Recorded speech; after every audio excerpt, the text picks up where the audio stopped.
Today news కి స్వాగతం. నేను సుమలత. రాజన్న సిరిసిల్ల జిల్లా రాష్ట్ర వ్యాప్తంగా గీత కార్మికులు కష్టాలున్నారని, వారిని ఆదుకోవాలని సోయి కూడా ప్రభుత్వానికి లేకుండా పోయిందని బీజేపీ జాతీయ ప్రధాన కార్యదర్శి, బీజేపీ పార్లమెంటు అభ్యర్థి బండి సంజయ్ కుమార్ మండిపడ్డారు. ప్రతి గ్రామంలో 5 ఎకరాల భూమి కొని ఈత మొక్కలను పెంచుతామని, ఈత మొక్కల పెంపకానికి బిందు సేద్యానికి 90% సబ్సిడీ ఇస్తామని గత ఎన్నికల్లో ఇచ్చిన హామీ ఏమైందని ప్రశ్నించారు. గౌడన్నల ఆత్మగౌరవ ప్రతీక సర్దార్ సర్వై పాపన్న పేరును జనగామ జిల్లాకు పెడతామని ఎన్నికల్లో ఇచ్చిన మాట తప్పారని మండిపడ్డారు. ఆదివారం ఉదయం సిరిసిల్ల జిల్లా తంగళ్లపల్లి మండలంలోని తాడూరు గ్రామానికి విచ్చేసిన బండి సంజయ్ కాలిపోయిన తాడి చెట్లను పరిశీలించారు. అక్కడున్న గీత కార్మికులు స్థానికులతో మాట్లాడారు. నష్టపోయిన గౌడన్నలను పరామర్శించారు. నష్టం వివరాలను అడిగి తెలుసుకున్నారు.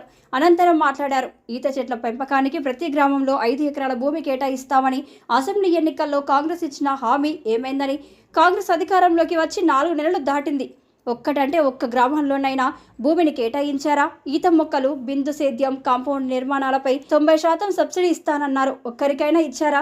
జనగాం జిల్లాకు సర్దార్ సర్వై పాపన్న పేరు పెడతామని హామీ ఇచ్చారు. ఏమైంది? అధికారంలోకి వచ్చినాక అటకెక్కిస్తారు. ఇచ్చిన హామీల్లో ఒక్కటి కూడా అమలు చేయలేదన్నారు. జనగాం జిల్లాకు సర్దార్ సర్వై పాపన్న పేరు పెట్టడానికి నయా పైసా ఖర్చు పెట్టాల్సిన పని లేదు. పైగా సర్వై పాపన్న గౌడన్నల ఆత్మ గౌరవ ప్రతీక. మొఘల్స్ను గడగడలాడించి గోల్కొండ కోటపై జెండాను రెపరెపలాడించి రాజ్యాంగం పాలించినోడు. పార్టీలు, కులాలకు అతీతంగా జనగాం జిల్లాకు సర్వై పాపన్న పేరు పెడితే హర్షిస్తారు. మరి ఆ పని ఎందుకు చేయడం లేదని అన్నారు. ఈ కార్యక్రమంలో సిరిసిల్ల నియోజకవర్గం ఇన్ఛార్జ్ రాణి రుద్రమారెడ్డి, జిల్లా అధ్యక్షుడు ప్రతాప రామకృష్ణ, మండల అధ్యక్షుడు వెన్నమనేని శ్రీధర్రావు, ఉపాధ్యక్షుడు ఇటికల రాజు, ఎస్ఎస్ఎల్ సిలివేరి ప్రశాంత్, సీనియర్ నాయకులు గాజా బికార్ సంతోష్, కలికోట కాళీచరణ్, జిల్లా నాయకులు శీలం రాజు తదితరులు పాల్గొన్నారు. కాబట్టి ప్రభుత్వాలు, పాలకులు ఇటువంటి సంఘటన జరిగినప్పుడు స్పందించాల్సిన బాధ్యత వాళ్ళ మీద ఉంది. గతంలో బీఆర్ఎస్ పార్టీకి, ఇప్పుడు కాంగ్రెస్ పార్టీకి అలవాటు అయిపోయింది అన్నట్టు. ప్రమాదం జరిగిన చచ్చిపోతే సంతాపం, బతుకుంటే పరిహారం ఇస్తారంటే ఇయ్యరు, ఏమి ఇయ్యరు. ఇలా తారు చెట్టు మీకు ఇతర కింద పడిపోతే, ప్రమాదవశాత్తు చనిపోతే ఆదుకోవడం ముఖ్యమే, కానీ అదే ముఖ్యం కాదు. బతుకున్నప్పుడు ఇట్లా ఇబ్బందులు వచ్చినప్పుడు వాళ్ళకు ఉపాధి కల్పించి వాళ్ళకు అన్ని విధాలా ఆదుకుంటే దాన్ని మానవత్వం అంటదని. ఇటువంటి పరిస్థితుల్లో రాష్ట్ర ప్రభుత్వం వెంటనే స్పందించాల్సిన అవసరం ఉంది. మళ్ళీ దీని కూడా మొన్ననే ప్రభుత్వం వచ్చింది, 3 నెలలే, ఇప్పుడే విమర్శిస్తే ఎట్లా, ఇప్పుడే అది చెప్పిరాలి. ప్రమాదం అనుకోకుండా వచ్చిన ప్రమాదం, అనుకోకుండా ప్రమాదం వచ్చినప్పుడు ప్రజలు ఇబ్బంది పడ్డప్పుడు స్పందించి వాళ్ళని ఆదుకోవాల్సిన బాధ్యత పాలకుల మీద ఉంటుంది. ఏ పార్టీ ప్రభుత్వం అయినా కావచ్చు. మరి ఇదే కాంగ్రెస్ పార్టీ ప్రభుత్వం మేనిఫెస్టోలో పెట్టింది. ఏమన్నది?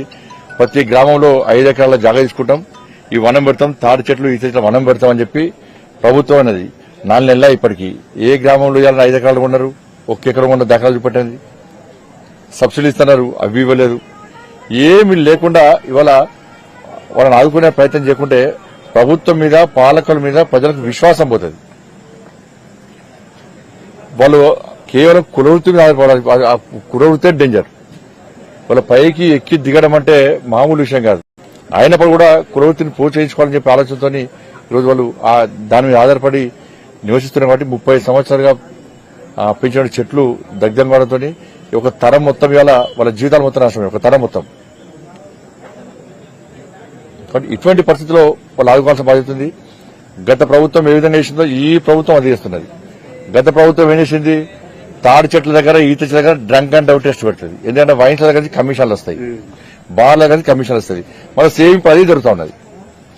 తాడి చెట్ల దగ్గర, ఈత చెట్ల దగ్గర ఒక మంత్రి వచ్చామో, నేను తాగి పడతా కళ్ళను, నీళ్లను అమ్మే విధంగా డిపోలు పెడతాను, బహిరంగంగా అమ్ముకోవచ్చని ఒక ఆయన చెప్తాడు. ఆ చెప్పవరకే, చేసేది ఏం లేదు. మళ్ళా తాడి చెట్ల దగ్గర, ఈత దగ్గర డ్రంక్ అండ్ టెస్ట్ పెడితే ఇలా కులవృత్తిని నమ్ముకునే గౌడ కులస్తులు ఏడుకోవాలి. ఇలా మందు తాగితే ఇబ్బంది అనే, కళ్ళు ఆరోగ్యానికి మంచిదని చెప్పి డాక్టర్లు చాలా సందర్భాల్లో సలహాలు, సూచనలు ఇస్తా ఉంటారు. దాన్ని గుర్తించే చాలా మంది తాగడానికి వస్తారు. ఇప్పుడు దాన్ని కూడా మీరు డ్రంక్ అండ్ టెస్ట్ పెట్టి ఇలా మందు తాగండి, బార్లలో పోండి. కానీ ఇటువంటి పరిస్థితి కాపాడాల్సిన బాధ్యత ప్రభుత్వం మీద ఉంది.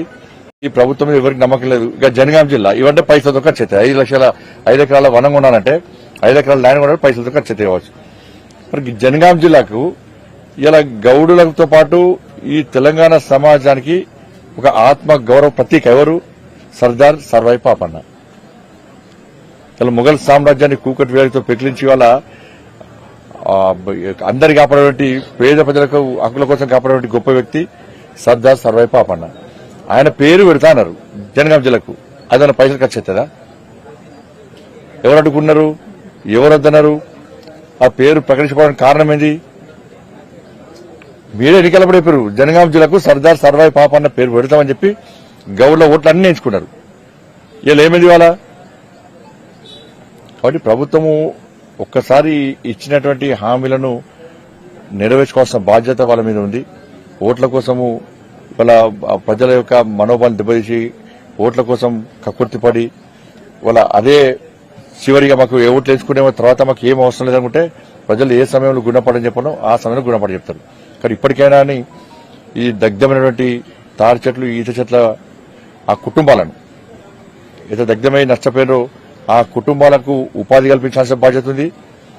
నెక్స్ట్ ఈ కులవృత్తిని ఏ విధంగా ముందుకు తీసుకుపోవాలో దా విషయంలో చర్యలు తీసుకోవాల్సిన బాధ్యత ఉంది. వాళ్లకు ఆర్థికంగా నష్టపరిహారం ఇవ్వాల్సిన బాధ్యత ప్రభుత్వం మీద ఉంది. కాబట్టి వెంటనే స్పందించాల్సిందిగా రాష్ట్ర ప్రభుత్వాన్ని డిమాండ్ చేస్తున్నాం.